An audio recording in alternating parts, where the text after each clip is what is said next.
All right, welcome to GC 365. It's June 2nd, and we are on day 153 of the one-year Bible reading plan. My name is Mandy. And I'm Megan. Hi. We had so much fun filming together last month that we decided to come back and do it again. Yeah. So here we are. So we want to give a little context to our day. We kind of jumped right into a day that you had kind of said it was like the middle of a movie almost. Yeah, you jump right into. Turn it on. I'm like, whoa, back up. I need to figure this out. We need to figure this out.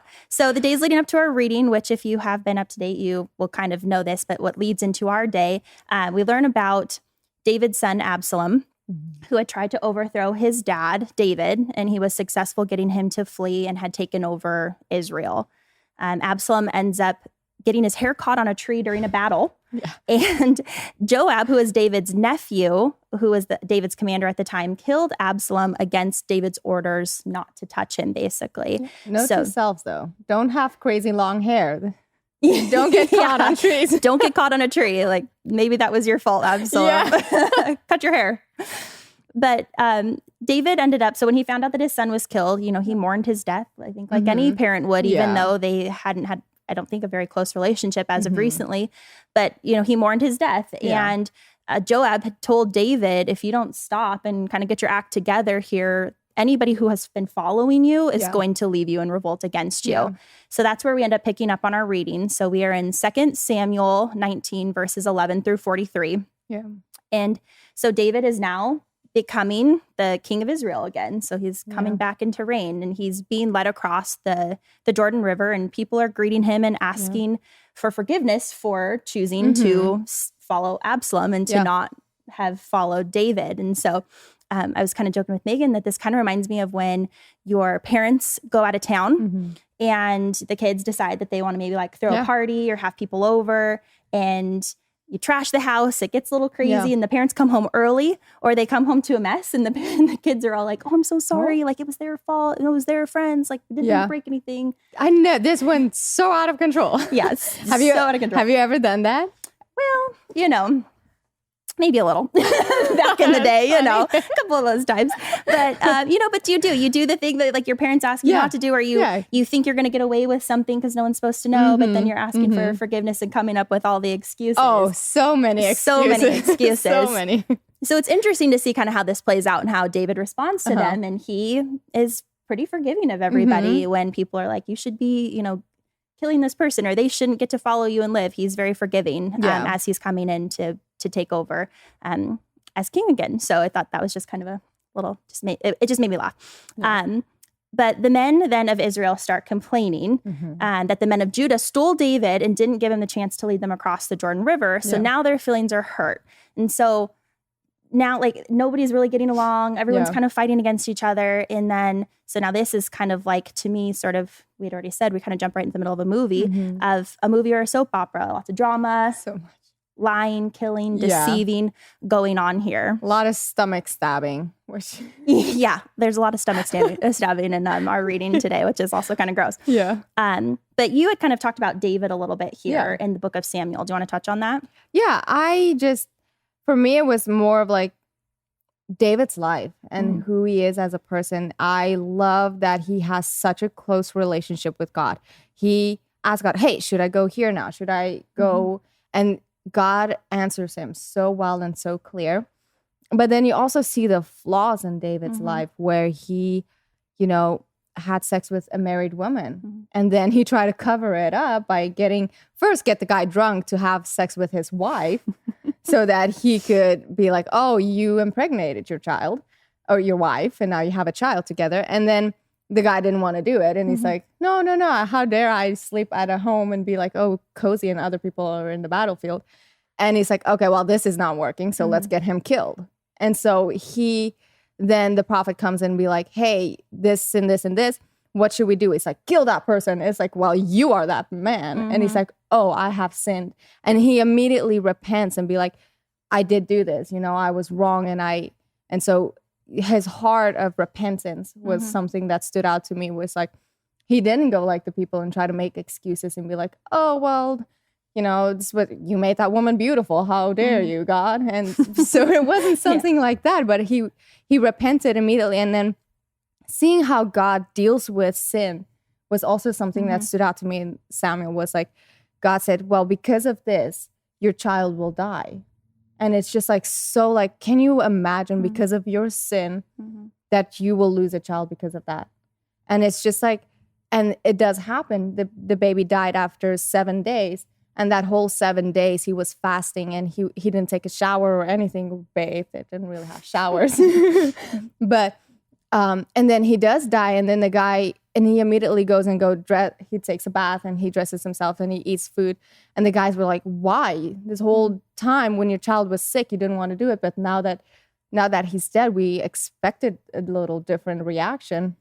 He's like, what am I going to do? I can't bring him back to life. And it's like, he knew, he tried to plead with God, like, God, please, I'm sorry. Please save my child.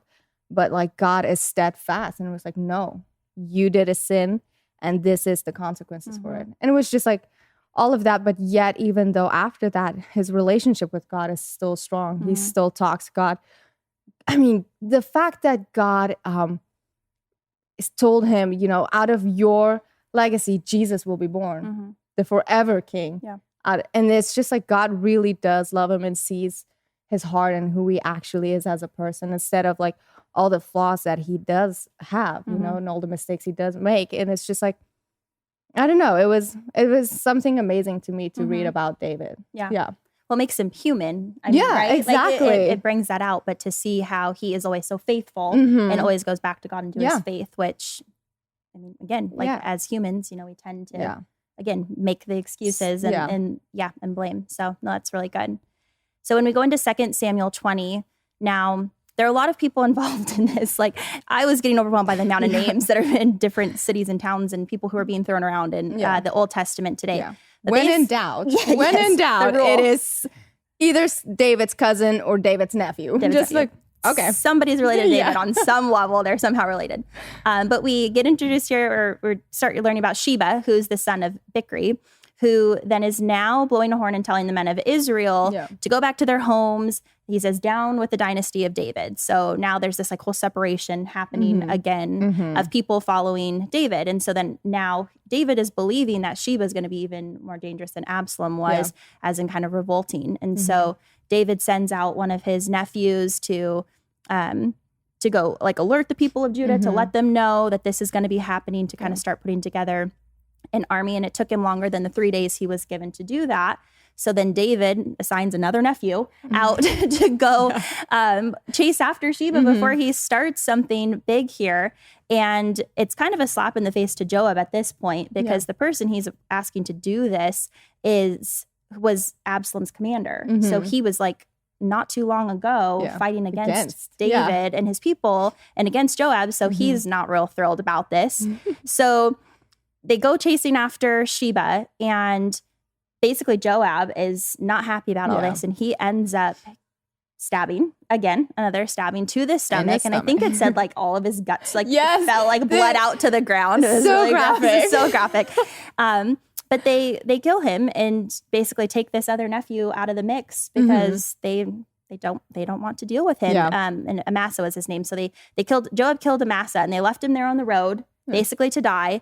And decided to continue after Sheba and get the rest of the crowd to follow once they drug his body off the ground. Yeah, because off the road. I thought it was interesting. People were like distracted by the dead body, naturally laying there, and be like, okay, let's just scoot him over here and put a blanket over him and let's move on. And then we'll go. Yeah. So again, movie in the making of the Old Testament. So that's that kind of wraps up the Old Testament. So we're leaving you here kind of at a plot twist of who knows what's going to happen. So stay tuned for the next day's reading.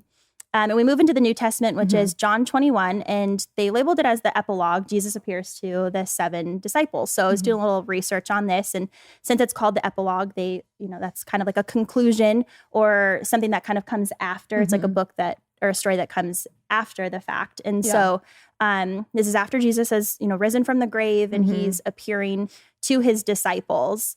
And you had kind of noticed or had pointed out about this. Yeah, it was. This happened, I don't know, this is the second time I noticed where when Jesus does show up, they didn't recognize him, and they didn't really recognize his voice, but they knew in their heart that this is God. And the first thing I noticed was like when Jesus just showed up at the house, I don't know where it was, and after his resurrection, they didn't recognize him either. So it made me think, like, how will we look then after when we're dead? Maybe we won't be recognizable. Maybe it will be like, oh, okay, we look different. That'd be interesting. Yeah. And then the other thing to me was like Peter. When Peter first found out that Jesus is alive and he was brought back to life or resurrected, and then he ran. He just left everybody and like ran to Jesus. And then this is again like he jumped out of the boat and just swam to shore to Jesus. And it was just like his heart for Jesus was, he really does love God. He really does love Jesus. And he's just like, okay, bye. See ya. I'm gonna go see Jesus. Yes, I'm going to my person.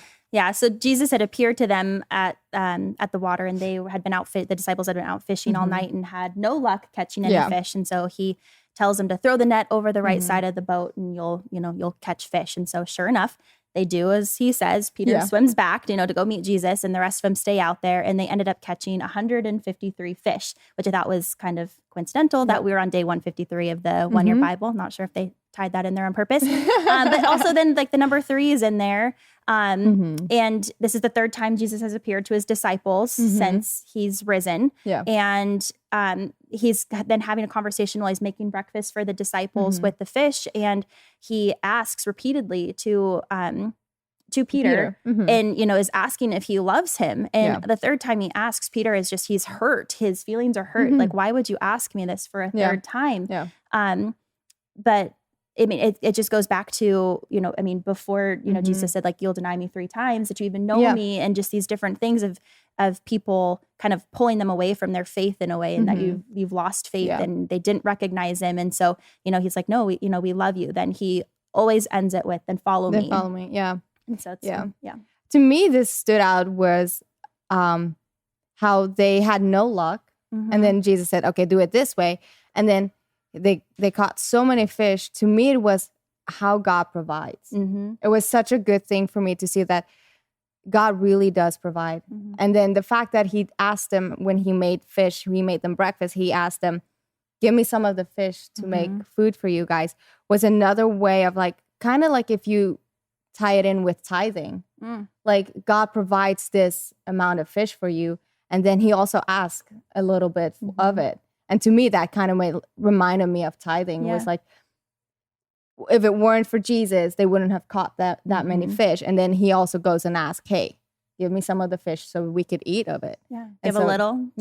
Make a lot. Yeah, so I thought that was pretty interesting. That's a good tie-in. I like that. Yeah. Then we move into Psalms. We're in Psalms 120, and I'm going to read verses 1 through 4. So it says, I took my troubles to the Lord. I cried out to him, and he answered my prayer. Rescue me, O Lord, from liars and from all deceitful people. O deceptive tongue, what will God do to you? How will he increase your punishment? You'll be pierced with sharp arrows and burned with glowing coals. That was like, ooh. That's hell for you. Yeah. But we had kind of talked that this, it all kind of relates back to, Samuel and David's story and just sort of the, owning your stuff, I guess. Yeah. And just the relationship where it mentions like he praying to God and talking to God, which just, again, answers prayers. And then we go into Proverbs 16, and it says, how much better to get wisdom than gold and good judgment than silver. The path of the virtuous leads away from evil. Whoever follows that path is safe. Yeah, I thought it was interesting. Again, how God corrects, and that it talks about, again, a lot of times in Proverbs about those who love correction and knowledge and wisdom, and the fools don't. And God corrects with the same where he corrected David. And he had wisdom to repent immediately. And it's just the fact where it says the path, it reminded me of the straightest and the narrowest path, and how easy it is to take the easy way out, to fall into sin, to do the things that is not right. But then instead just focus on the narrow path. It is hard. There will be hardship. There will be struggles. It's not an easy way out, but it is the best way out. And we won't get shot with arrows and burned with coals, right. It's things like that. It kind of like all ties in so well. And so, yeah. The path is narrow, but it's the one to follow. So that's better. Our message for you for today. It is better. Don't take the easy way out. No, yeah. So that's it for our reading today. Yeah. Thank you so much for joining us. We hope that you like, follow, and subscribe to the GC365s, and we will see you next time.